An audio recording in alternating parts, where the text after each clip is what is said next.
మిత్రులారా, అస్సలాము అలైకుం. మీతో ఒక మాట. మనలో తప్పులు చేయనటువంటి వాడు, పాపాలు చేయనటువంటి వాడు ఎవరైనా ఉంటారండి? ఇంపాసిబుల్ కదా. టు ఎర్ర ఈజ్ ఏ హ్యూమన్ అని చెప్పేసి ఇంగ్లీష్లో ఒక సామెత ఉంటుంది. అంటే మనిషి అన్నవాడు తప్పనిసరిగా పాపాలు, తప్పులు, పొరపాట్లు చేస్తాడు. అయితే ఈ తప్పులు చేసేవారిలో తప్పును తెలుసుకుని పశ్చాత్తాపడి దైవాన్ని పాప క్షమాపణ వేడుకునే వాళ్ళు కొందరు ఉంటారు. ఇటువంటి వారు నిజంగా ఉత్తములు, దైవానికి ఇష్టమైనటువంటి వాళ్ళు కూడా. మహాప్రవక్త ముహమ్మద్ సల్లల్లాహు అలైహి వసల్లం వారు మానవాళి కోసం వచ్చినటువంటి అంతిమ ప్రవక్త. ఆయన ఏం చెప్పారు అంటే, కుల్లు బనీ ఆదమ ఖత్తా అన్నారు. అంటే ఆదం సంతానంలో, అంటే మనం అందరం కూడా మన తండ్రి ఆదం ఫస్ట్ మ్యాన్, ఆయనకు సంతానమే కదా మనమందరం కూడా. ఆదం సంతానంలో ప్రతి ఒక్కరూ గ్రహపాటులోనో, పొరపాటులోనో, బహిరంగంగానో, రహస్యంగానో పాపాలు, తప్పులు, పొరపాట్లు చేసేవారే.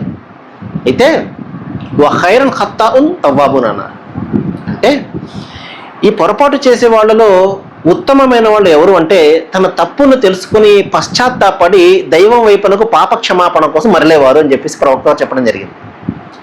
మహాశైలారా, ఏమవుతుంది ఈ విధంగా చేయడం వలన? ఎందుకంటే దైవం తప్పులు చేయడము, పాపాలు చేయడము అది పెద్ద విషయం కాదు. దైవం దగ్గర తప్పును తెలుసుకుని ఈ తప్పును క్షమించేవాడు ఒక దైవం ఉన్నాడు, నన్ను క్షమించేవాడు ఆయన మాత్రమే అన్న ఆలోచన కలిగి మనిషి దైవం వైపునకు మరలడం అనేది అది చాలా ముఖ్యమైనటువంటి విషయం.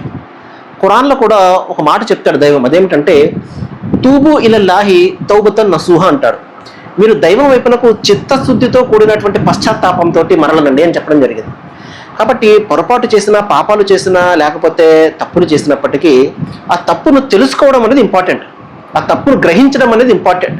ఇది పెద్ద తప్పేంట్లే, అందరూ చేస్తున్నారు కాబట్టి నేను కూడా చేయొచ్చు, దాన్నే ఉందలే, ఇది పెద్దదేంట్లే అని అనుకోవడం అనేది నిజమైనటువంటి పొరపాటు ఉంది.